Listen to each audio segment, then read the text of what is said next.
Good morning, friends and family. On yet another Blue Hand Day, on yet another electric day, and yet the first Blue Electric Hand Day. And where are we? In the Red Serpent Wave Spell. All about the body, all about motion, health, sure, instinct, survival. Yeah.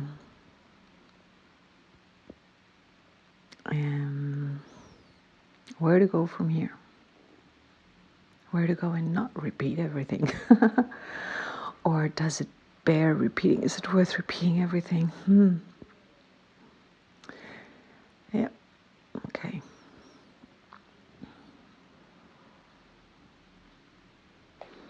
For anyone who doesn't hang around long enough to wait for it, I'm going to play the beautiful tune for today. It's really worth listening to, I think. Just let it move you, whatever it does.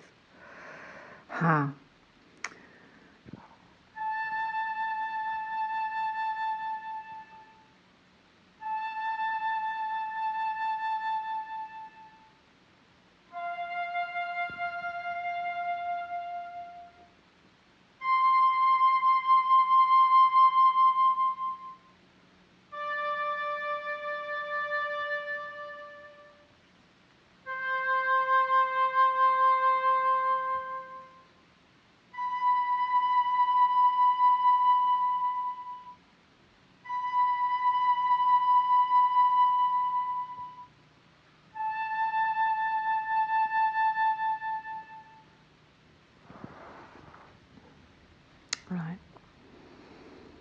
To a nice quote today. Everything that has been thought, said, or done is recorded in the noosphere. It's a quote from, and this one from the Blue Hand. When ignorance ends, I reach out and discover the magic of my cure.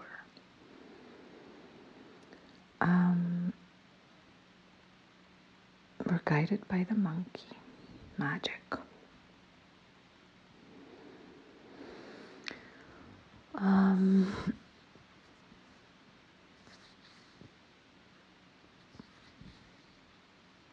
I dreamed a lot last night, and one of the dreams was I was driving around with a huge down duvet, which protruded from my car.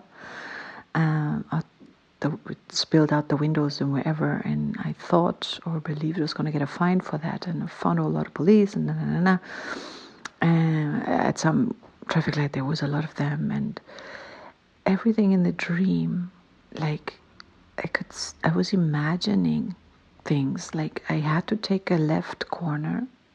I indicated, and there was a police person, and in my mind the person stopped me. But in my dream, I realized, but she isn't stopping me, I am driving around. And then I imagined getting a fine for whatever, not even an expensive one. And I got super angry. Like I was cursing the police, and I was going through all the angry tunes. And I realized, or I didn't realize it in the dream, but I realized when I woke up, like, okay, look, I felt all that anger in the dream. And the imagination, when they say everything is mind, and we have the eagle as the antipode of the red serpent in this wave spell, analog wave spell, antipodal wave spell, is the blue eagle. Today is red earth in that wave spell, electric earth. So our mind absolutely influences our body, our chemistry, our hormone flow, our everything. The things we think.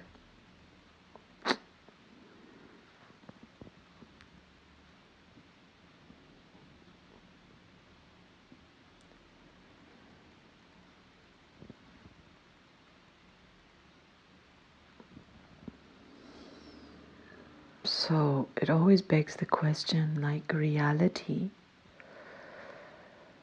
versus, or which part of reality, or then, our experienced reality, our healing, and our unconscious.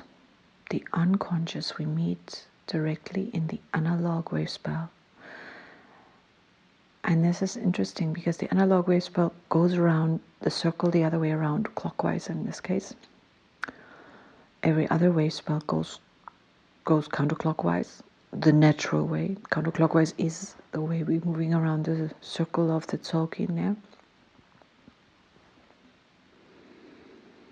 So the 7 seals that are not part of the wave spell are part of the analog wave spell. So today,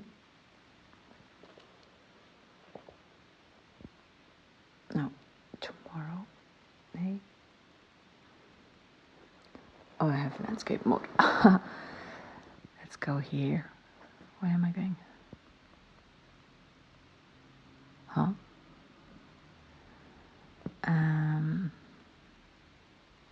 What's happening here? Interesting, why am I not seeing this?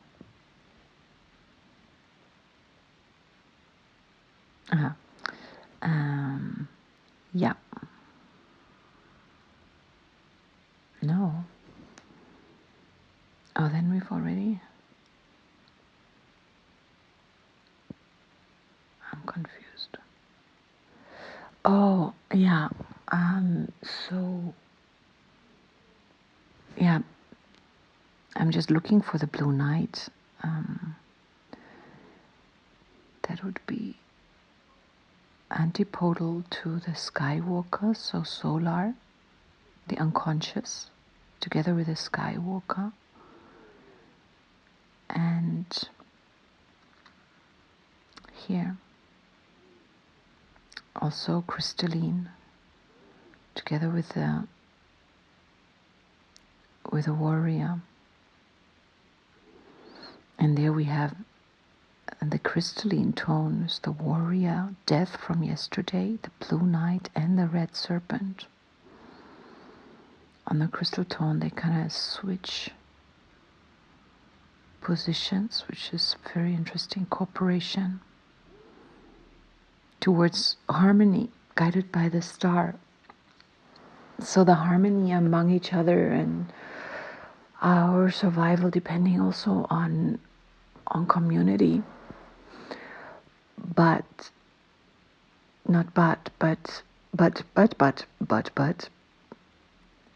so once upon a time, single-celled organisms lived for a very long time. Not they lived for a very long time, but there was 2 billion years or what of just single-celled organisms, organisms, and then they found each other and decided, okay, let's form a new life form and see what happens. And found out oh, this is cool, and continued from there. And so we're always merging into systems, larger systems, collective systems. Then these organisms started forming organs and forming new organisms. And whatever intelligence behind that thinks to itself, well, we're going to create an organism now that's going to be made up out of these collectives, out of these which have formed out of that collective, which have once upon a time formed out of single cells. And all of it brings us to this day.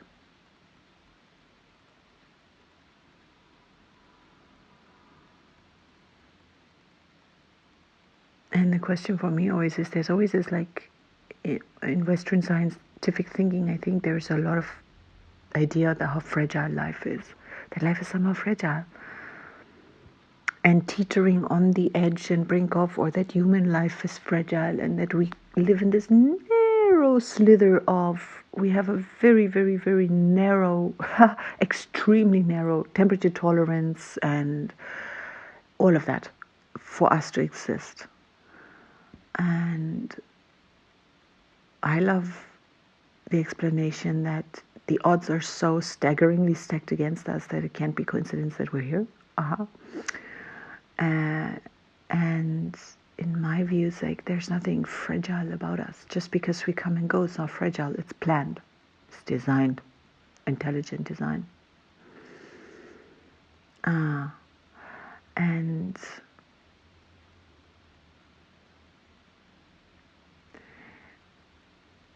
the size of our lives, the size of our experience is everything to us.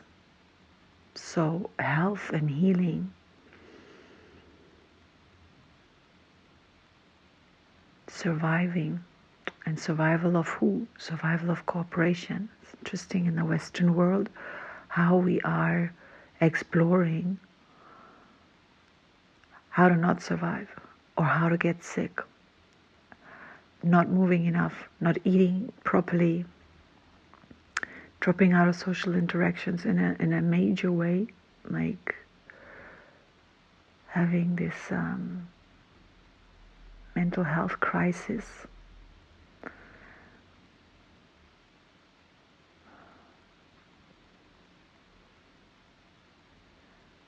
And when it comes to healing, I like the more indigenous traditional view that any member of a community that is diseased is symbolic for the whole tribe is diseased. It affects the whole tribe. Of course it does. In a small community, any one member drops out, it affects everyone.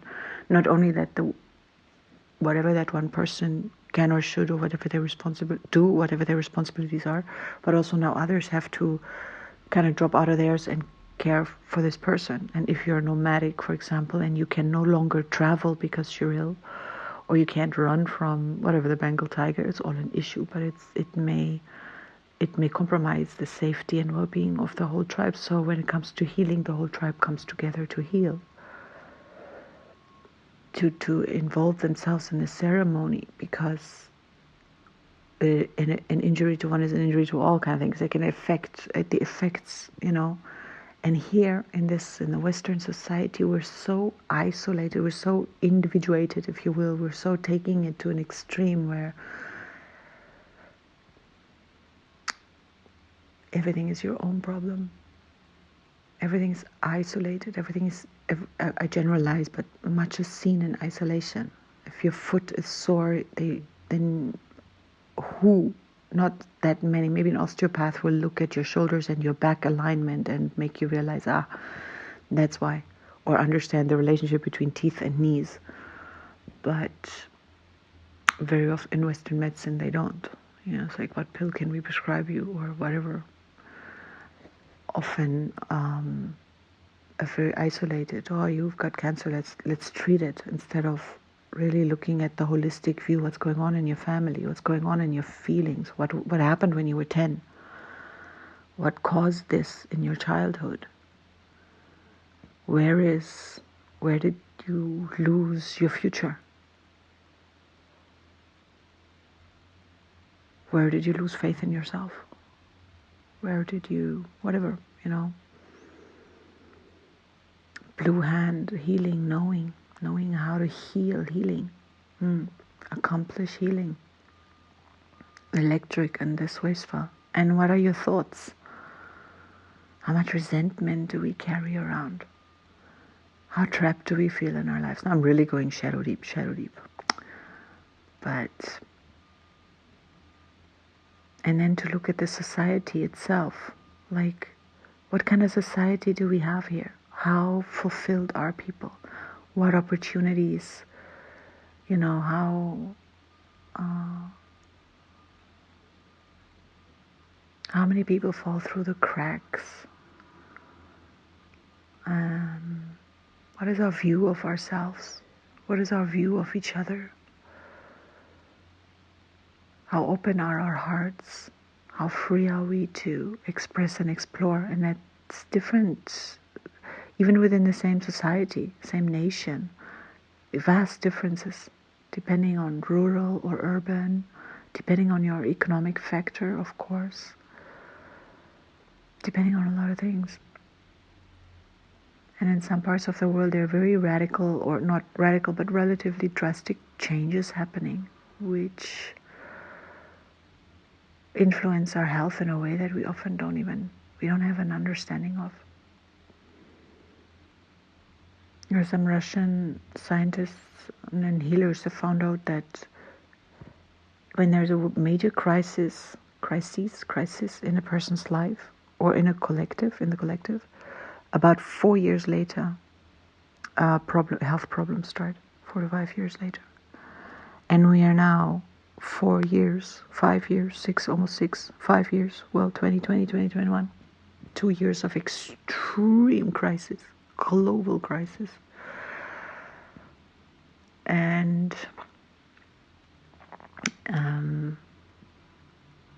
this one guy, Latsarev, I think is his name, he's a healer, Russian healer, he said the reason he gives for it, he's an intuitive healer, psychic, whatever, he says, it's when people lose their future.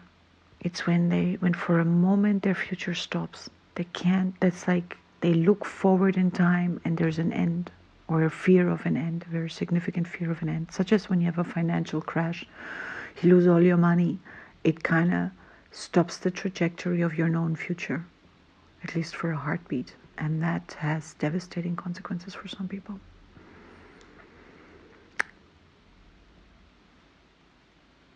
So, and that is no physiological happening. That is an entirely mental, emotional, spiritual, whatever happening on those levels. You might not have any physical cause to yourself. So all healing, our well-being.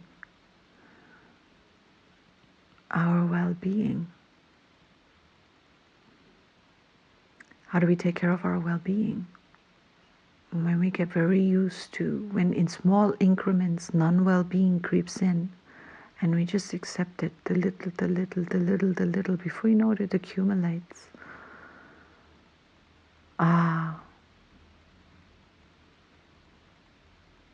And then there's a whole story of the empaths. I don't know where I stand on that, but I'm certainly starting to allow more information into my system, which makes more sense out of my own experiences. I'm not sure, I'm so glad about that. But like, if you are very sensitive for whatever reason and you pick up on the emotional spaces of others, or imagine that you do, it could be pure projection. That's going to influence you. And then for a lot of us, I'll include myself in this, there's one thing I definitely experience is that I often can't tell, is what I'm feeling, where does it come from? Is it mine? Is it not mine? Pops up out of nowhere. Is it in the ancestral field? And then if my survival instinct picks up on it and registers it as a danger, and it's like, what's dangerous here? And what can I do about it? And if my system doesn't even know where to place it, it's just like some knowing, something. I will. And then what do? Do I just set the intention? Blue, where's the intention setting come in? We have the antipod, the analog wave spell. Where's the seed focus? Is the antipod to the wizard, who is the analog to the serpent. And in which wave spell is the seed? It would be the analog wave spell of the wizard, where the seed is lunar, is the challenge to the serpent. It's the analog serpent wave spell.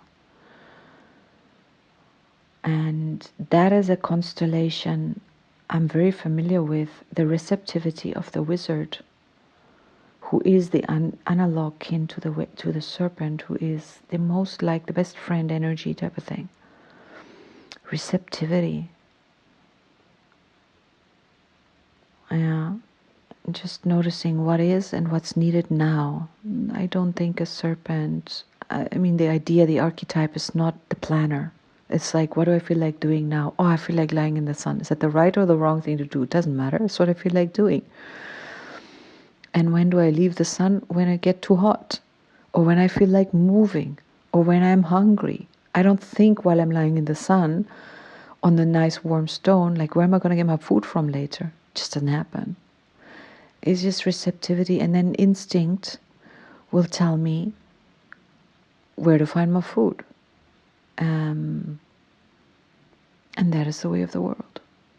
There's not really much planning involved. It's being guided by the moment to the next moment.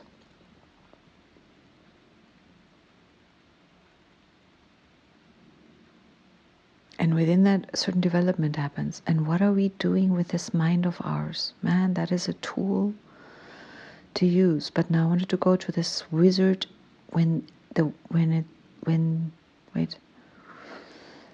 wizard wave spell, the second wave spell,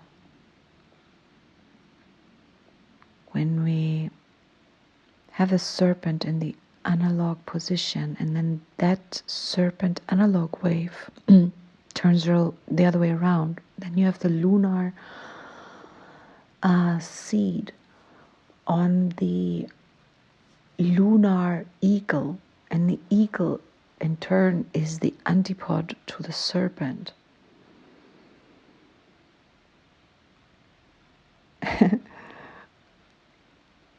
And it's very funny, in the wave spell of the seed, the serpent is lunar, and then you have the eagle lunar again.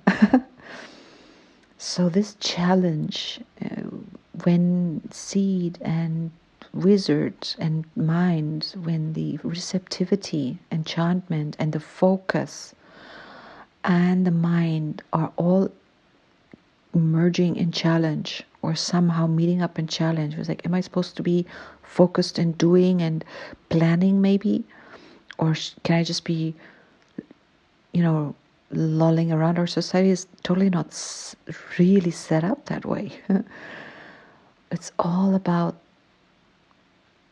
something else. And we think,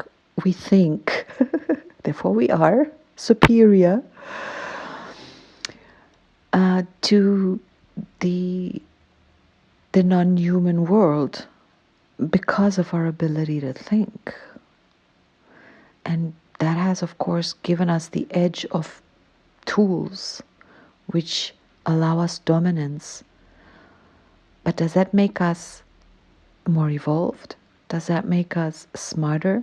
Does that make us, that takes us oftentimes away from a natural flow. Yellow human, we've just been there. Red moon, the natural flow of things, which the wizard electrifies the human, activates and bonds it. That is the electrical. You can go back to those episodes if you feel like it, because I really explored this electromagnetic bonding. The electromagnetism of the human is through the wizard, and the polarity being created by the Skywalker. In the serpent wave spell, today we are having this electric bonding of the hand. The enervation is this knowing, accomplishing. But the serpent isn't like the eagle, the is furthest away. It's another instinctual, it's another kind of knowing, instinctual. And the world bridger being the polarizer in between.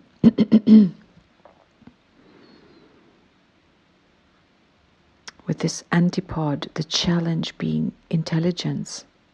And there's so many kinds of intelligence. And the warrior is the occult to the serpent. It's like, do we need to understand the different layers of intelligence? Well, we have this mind now, this frontal cortex, that is the instigator of so much trouble. It can imagine situations, and this imagination, blue monkey, it's where in the wave spell, where is that the lunar tone? Either in the wave spell of the white dog, or or in the analog wave spell of, where's the human analog to blue hand? Am I speaking crap? Oh.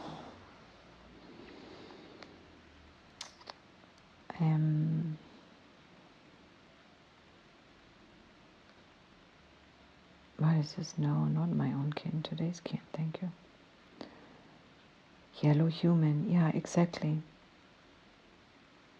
So, and today we're guided by the monkey. So, magic and illusion. Where was I going there? These different kinds of intelligence and this mind, and yeah, how imagination. The imagination. It determines a lot because our subconscious mind, blue night, I guess, our subconscious mind cannot tell the difference between what we imagine and what we really experience.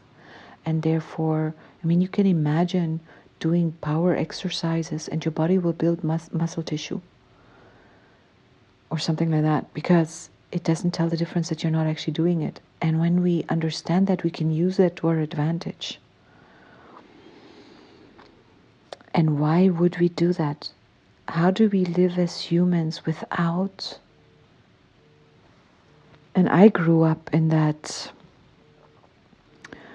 world where I didn't grow up in a world where it was part of the collective understanding and thinking that we are evolving as humans and that we should mind and concern ourselves with where is humanity evolving to. You know, like, yeah, as a child you get asked what you want to be when you grow up, and I take up some issue with that because very often it's like the adults who are not able to connect to the child, well, who are you right now? The lack of connection. But that's my own filter and my own experience, that real connection is so often absent. And yeah, I could now make a detour into a family member of mine who's just developing dementia and how that's affecting the life partner, and how for me it's very often like, yeah, we can't have a conversation anymore. I have to say everything a million times because everything is forgotten. I put things out because I want to put them out because I want to do something. And then next time I come to maybe like cook, or next time I come into the kitchen, all the things are gone. And they're not only gone to where I took them from, they're gone to somewhere where I don't know where they're gone to. And then I can't ask where are they because the person doesn't remember where they put the things they put. They don't even remember that they put anything away. I mean, it must be really, really difficult. Absolutely no question. Exhausting. What a thing. And at the same time, I'm hearing and I'm seeing, like, and I know it from experience, true connection, true wizard in the moment, receptive, being really, really present with the person, with their soul, with who they are in this moment, not with my idea of them, not with what, talk about what we saw yesterday, what we experienced, what, like, real presence is rare. And where is healing if not in the now? The wizard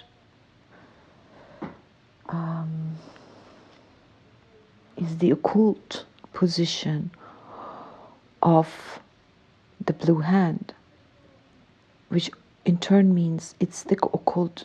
The blue hand is the occult to the wizard, and the wizard is the analog kin of the serpent. So this whole connection between the now, the receptivity, and the different layers of intelligence.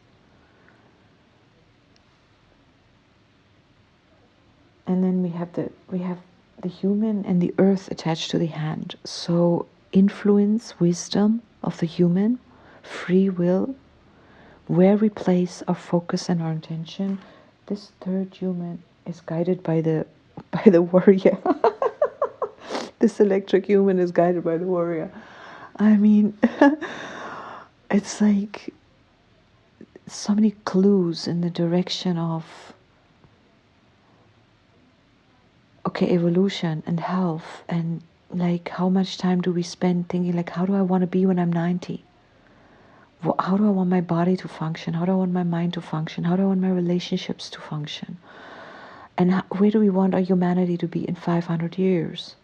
Do we think about that? Or do we just see, oh, we're going to be extinct and everything's going to be horrible? Do we feed our future with visions of dream, benevolence, amazingness, something we want? I'd love to be there. How many times do I speak to moms or parents who have such a horrible vision of the future, and I say, like, that is the future of your children. Your horror vision of that time, what are you doing? how do you, you have children. Wouldn't you naturally, I mean, how do you, I don't, you like, want to imagine a world that is going to be beautiful for your children? Even if you can't do anything about it. And are we discouraged from dreaming up magnificence because we're so conditioned that that our dreams are limited to our abilities? Like, if I can't have it or do it, I don't dream it anymore, because have we learned in our childhood that that pipe dreams, and yet aren't strongly or very successful people we admire, often people who have, against all the odds, pursued their dream, you know?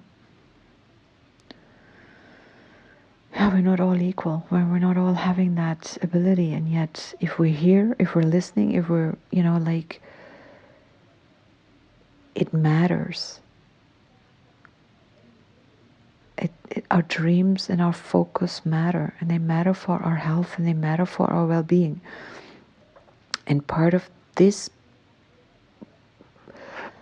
I mean, if I limit myself to my body, and then I say to myself, I only have this one, I can it's a totally different paradigm and a very different life experience than when I say, I have a lot of bodies.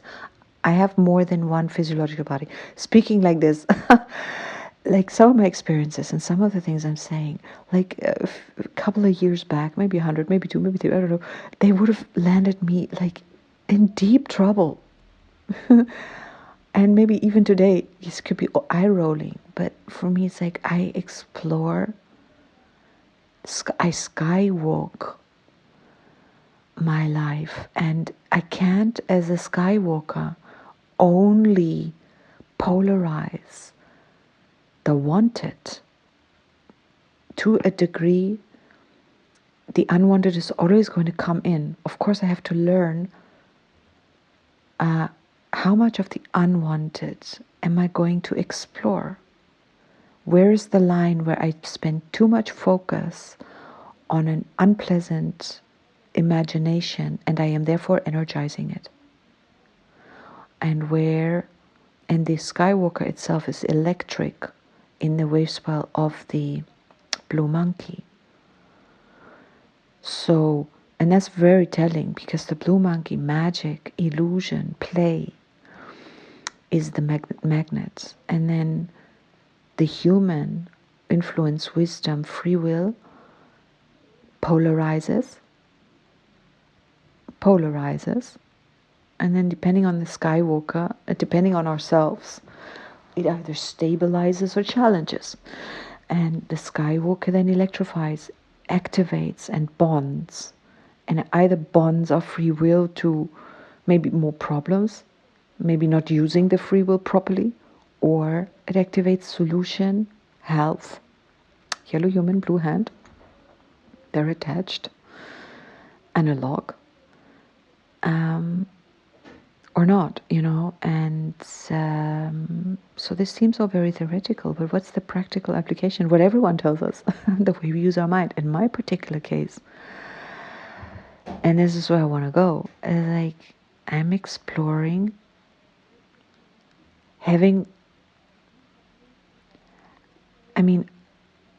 I explore going into the quantum state. In the quantum state, I have more than one physiological body. There is no time. The wizard receptivity, going into the timelessness where different timelines exist, multiverses exist. And I use my mind to do that, but I have physiological, it has physiological effects. And I want to remind us of the situations where people with multiple personalities, women, for example, will have 3 different menstrual cycles within 1 month. Each personality has her own menstrual cycle. Just get the drift of that, what that means. Or different personalities have different prescription eyeglasses. Or different personalities, like there was one example, 11 personalities, 10 were extremely allergic to citrus fruit, and the 11th one craved it. Like, this should be taught in like grade school or something, because this is not a small matter. Our biology is not fixed. Yes, we have this kind of continuity of a sense of self. And we tend to think of a multiple personality self as somehow, fractured or pathological, whatever. I think I'm suspecting, or I'm imagining, to some degree we have it, but in many of us, there isn't that crass clash. It's not that obvious. We're still functioning as a kind of homogeneous whole. I used to always say I have multiple personality order. My different personalities get along. Or where they don't, it's not as obvious that it's so pathological that I need to see someone about it. But occasionally, yeah. And at the moment, I'm kind of sort of really intensely experiencing and exploring at least 2 major trajectories of either 2 personality clusters or 2 personalities. And I can tell a lot of stories about them. They're extremely different. And I feel there are physiological consequences to them. And maybe if I tell myself that it causes stress to my system, that I go from one into the other. And why am I going into the one when the one is so uncomfortable? What am I doing in there? I skywalk in there. I explore. I feel. I want to know what that is. I want to know what gets me into that state. And I want to know how to climb out of it. But I don't know. It's like, and the more I explore it, the less, I don't know if it gets less heavy or less dense or less frightening. And if there's a good reason for it, if that is a kind of a dissolution. I don't know if it is like, yeah, this is the negative and the positive ions, or the magnetic poles. They can't meet, but they both exist. And if I'm going to go beyond the polarity, if I'm going to form a working relationship between the two, if I'm going to be conscious of my own polarity, and maybe start consciously using the forces, or consciously observing them, I can't be afraid of them. Then I gotta be able to hold the space. And I don't know, it's like, is this part of my palette of colors, like the palettes of colors a painter has? I'm getting a whole other system online, or I'm experiencing a whole system going offline, and I'm experiencing it consciously. I'm not sure. It depends on what I tell myself about the experience. And what happens if I tell myself nothing about the experience? I can't. I think that's the hardest part. That's like, I don't know. That's That's the hardest part. Like really just, but I'm learning also just to experience it, like on a experiential level, not on an interpretational level. And for me, my experience is that is what grows my empathy. It grows me. I can meet people, and there's no depth. It feels to me like there's hardly any depth through which I haven't sunk myself. It's like, yeah, I get it. I can totally empathize. And sometimes I ask myself, like, do I want that? Is that healthy? Time will tell. And then there comes a question of trust. Do I trust myself? What is the version of myself? You see, the one version has a very detrimental future. He's really like, and she's stepping on the brakes because she's like, I don't want to get there. But she's looking at the there she doesn't want to get to. And what that does to the energy flow, it kind of like, it short circuits me. I want to speak of it as me, whatever. It's like a short circuit. It's like something plugs back into me that shouldn't plug back into me. I don't know. I haven't got a language for it. But it's like, no, man, just don't do that. And yet, it feels to me as if the strength of that pull, that is what causes. I'm exploring that because that is the cause of the deterioration. That is where my telomeres are not lengthening because they can't, because we're two.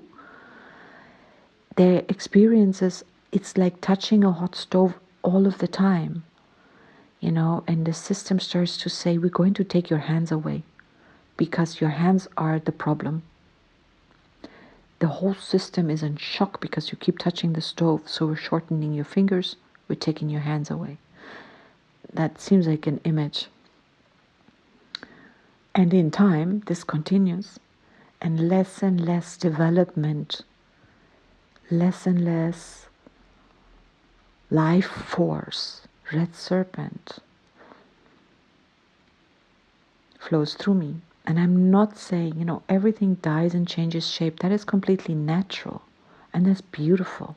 But it does that out of a desire for the next thing. Like any living system experiences itself to completion. And then life itself has a where it develops to. There is a passage of love, a passage of desire that is inherent in everything. So all the atoms or whatever system forms itself into this candle holder or into this tablecloth or into that plant and lives itself to the full until the day comes when all the atoms, all the particles dissolve and reshape into something new. Is a passage of love. That's the white dog wave spell is the medicine, the occult, to the blue storms, like the driver, and the transformation, freedom, the dissolution and dissolving. It always happens. Maybe it's the weak nuclear force. I don't want to talk crap. I have to investigate and study that a little deeper. But it's like something dismantles things because something new is calling. And the same with the human. The new life is always being built, and the new life calls, and eventually we leave this one because the new one is stronger. And then we leave and we go into the new life. It's always from love to love to love to love. But currently, we're experiencing a lot of misery on the planet, a lot of pain, a lot of the pain of aging, because we're not aging healthily, not in the Western world. We're not, by and large. Some are, yes, totally. Like, there's a whole generation of 70, 80-year-olds that are fitter than 20-year-olds, many. They run, they jog, they're active, they're like hip and happening, for sure. But there's the counter one, the other polar opposite as well, where, yeah, and I guess we are evolving through this extreme comforts that we have created for ourselves in the Western world. We're not spending our whole days out on the field or working until we drop. There's a lot of comfort, and the comfort currently is counterproductive to our health. But we will learn to become self-auto-generating. We will learn a new way of being human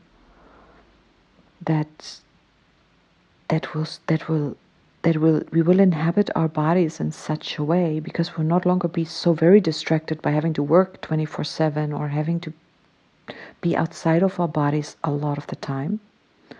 We get to actually spend a lot of time in our bodies. Right now we spend a lot of time in our phones or in our devices, a lot of time, and not in our bodies. And if that's going to cause an enormous imbalance. But when the pain gets too much, we will learn. We will learn collectively, like how to stay healthy, how to be in a device and in the body. And virtual reality might be it, but also just to enjoy the body that we're having. And maybe as a soul, if we realize we don't want to have these bodies anymore, we will have another kind of body that doesn't require movement or that doesn't require food. Who knows? I mean, this is like to the limited human mind that hasn't the ability to imagine that might be an option for humans, for us, for our souls, to say, we're done being bodies. And some of us are like, oh no, we're not, but you may be, but I may not be. And therein lies the choice of the soul to develop itself or to develop its own biology.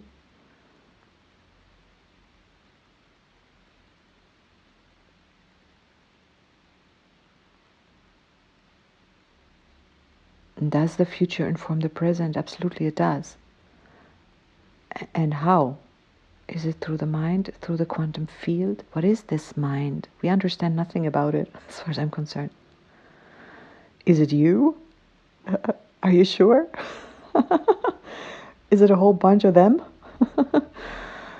Like, how many people are thinking through you? How many souls are living through you? Soul sharing? How much is going on of that? We don't really know about. But there is this sense of I, the sense of self, that is linked to the body, that's linked to the mind, that's linked to the body's life experiences.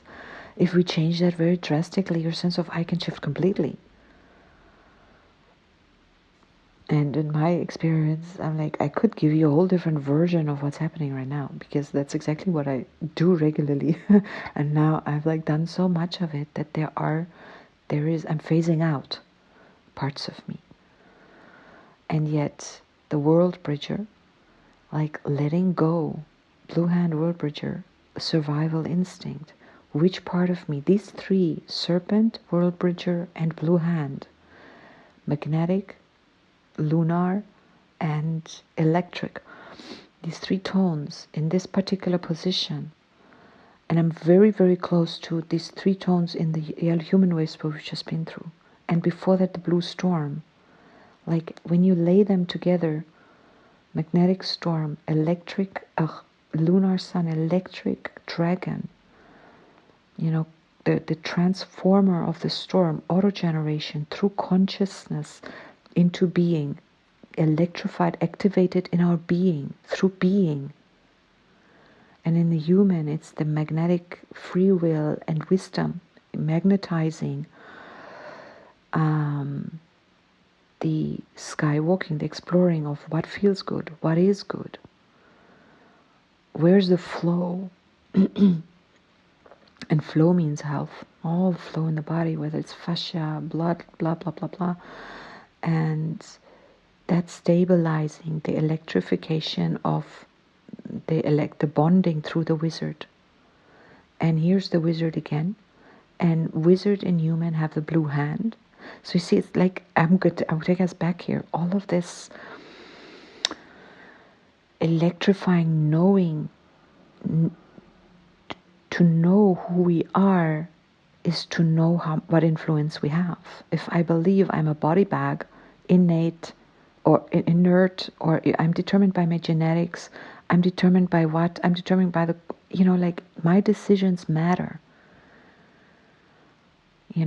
I can look at the documentary about water and it says the tap water we can drink, yeah, but it's not alive because it's gone through all these chemical processes. It's flown around 90-degree angles, which water doesn't like, and it comes out unalive.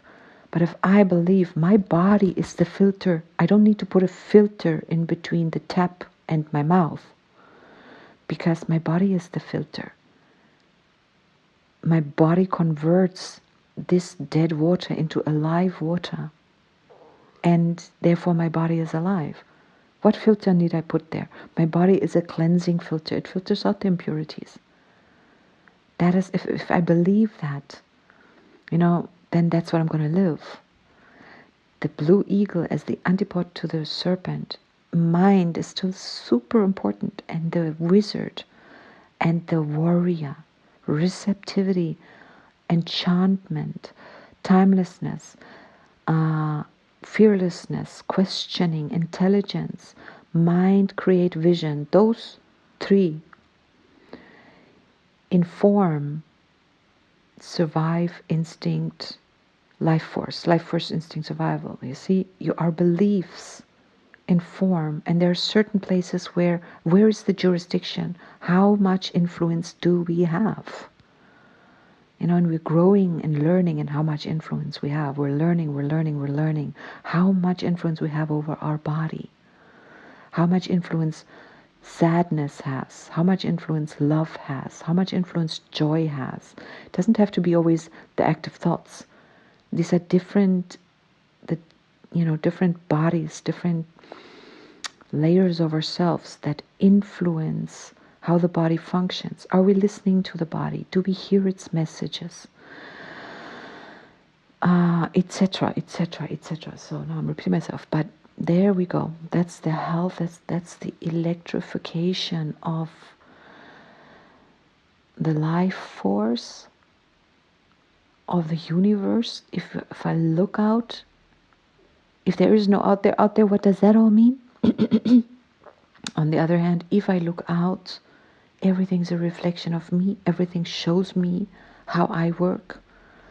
The importance of sunlight, the importance of water, the importance of electricity, and water conducts electricity, and and how it naturally all works. And maybe I can sit here and want something and work my little imagination machinery overtime, but it just may not be the time, and yet maybe I'm working the future.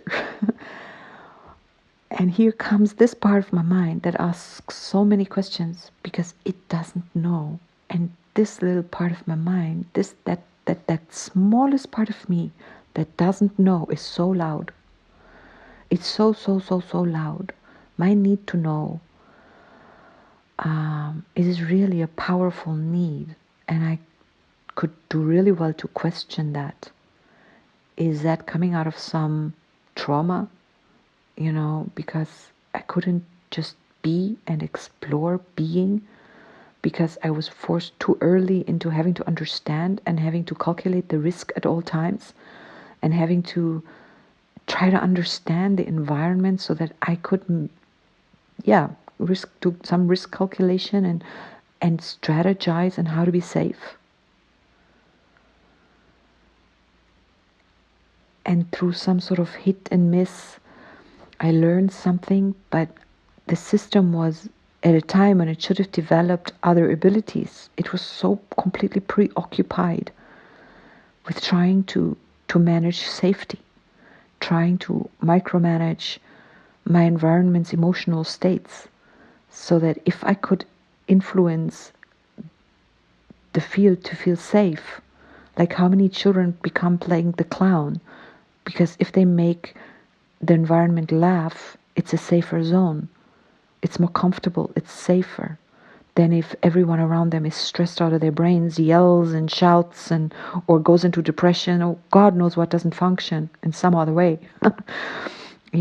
So that really stints our development on other areas. It kind of like makes us superpower in the one area and a little atrophied in other areas. And then as an adult, how much influence do we have? Is that now hardwired and we can't change it? Or is it changeable? What does it require to change? And we're collectively investigating that so much. We're so good at it. I love that. So many of us are investing so much of our time in this trauma healing, in getting us as adults back on track into optimized forms, so that we don't have to pass the thing on to the next generation. We're doing the work, we're doing the healing, we're doing the recalibrating, we're doing it so that the field can have it, so that the collective can have it, so that the next generations come in with different circumstances or different tools available to them. And even ourselves in our next reincarnation, that we are having different tools available to us. And it's amazing. I love it. It's really beautiful. I mean, the amount of information on offer is overwhelming, and it requires a little bit of instinct or intuition, Blue Knight, to guide us which of all this information is actually relevant, which is going to work for me. And maybe none of it is. I have to develop my own. And then maybe my own will be relevant to some others, and maybe it's not. Doesn't matter. If it works for you, that's enough. So, yeah. There's my joy. Here's my 10 minutes of joy, or 1 hour of joy. I feel really happy when I'm not thinking about who's listening, why are they listening, is anybody listening? No, it doesn't matter. Do I keep repeating myself? What if people think, oh, this is boring, we're not coming back? I do have those thoughts, but I mean, I don't know who's listening. I don't know what value this is. I want to say I don't care, but that doesn't sound, may sound careless. It's just like I just love this experience, and it's kind of sort of, it's like this part of me wants to communicate to the other part of me, like, or does she have to? I don't know, but look how easy it is to live an utter joy. It doesn't require anything. And then I look across and I ask myself, what is it that she does? Or what is it that she doesn't do? What is it that pole experiences of my humanity? I don't even have to take that personal. It's just me experiencing an ability that a human can experience is really like, wow. And I don't know where I'm taking this to, but I'm still checking across, like, what do you need? What can I give you? Do I need to give you anything? Or should I really increase? Or is this polarity, are we increasing the polarity? Yesterday I had the thought, I am magnetic sun, right? So whatever that means, but I listen to this stuff about black holes and whatever they are, and I'm like, am I creating a black hole? Is this the process of creating antimatter, my own antipod? Where am I? Who am I antipodal to? That's the dog. But then consciousness, exactly. Here I am, sun and dog together, I would say. Huh? That other version is not, there's no dog there. There's no love there. There's no light there either. It's very, very dark. No possibility. It's really like that place. In religious terms, one could call it hell, or one could call it that, it feels like antimatter. Maybe it's a black hole. It feels extremely magnetic, very attractive. It's very attractive. So there must be a kind of a love force there, because if I wouldn't in some way love being in that state, something loves itself there. And it's passing strange. It's passing strange. So to explore that is like, I just know, like, which is the stronger version. Like, of course, I mean, if I say I'm building a road that has an end, I'm going to build a road that has an end. If another Tatiana builds a road that goes on infinitely, that is also real. And I can stand on the road that has an end, and I can stand on the road that is infinite. There's no clash there. Like, just because it feels as if it's one Tatiana, the one Tatiana ends, and the other Tatiana doesn't end. There's no clash there. It just is really strange to experience consciously, like, and kind of like to know while I'm in the one state, I know of the other. Like, it's really strange. And I don't have children. I don't know if I will, but I can see how I reincarnate. I can reincarnate into my own body. And I do it, and I've done it, and I do it. But do I need to go through, how far do I need to take the dying experience of this one? Or do I just eventually let it go to the degree that I just no longer spend any time there at all? And relegate that experience entirely to memory.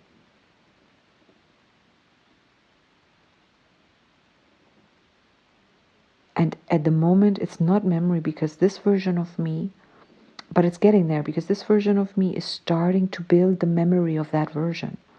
So that I can still, I do want to have access. Like, that is what that feels like. I want to have access to the gravity, to the depth, to the kind of the horrificness of the emotion or of that state. I do want to recall that. I want to have recall, but I don't want the recall to be confusing me into I am being that now. It just wants to be recalled. So what am I doing? I'm building memory. In as much as when you train a muscle, you build muscle memory, and that shapes the muscle that forms the body. And then you experience that as a real life experience. And someday, when after you've trained a lot, you don't need to train so much. Your body remembers itself. It stays like that. It takes a long time to deteriorate, and takes very, very little exercise to get you back into that shape. It's very easy. And that's autogeneration. And that's one of the reasons I love this kind of exploration, because the deeper I explore my own inner workings, it takes me somewhere where I'm like, just gives me like a totally different paradigm, a totally different view of myself. Like, oh, that's what you're doing. And I'm always looking for the light at the end of the tunnel. And I know ultimately, I know what I want. I know what the goal is. I know what my evolutionary goal is. I know where I'm evolving to. I know who I am. I know who I'm becoming. There is this other parts of me that don't, but that's fine. They will be memory. Whatever. And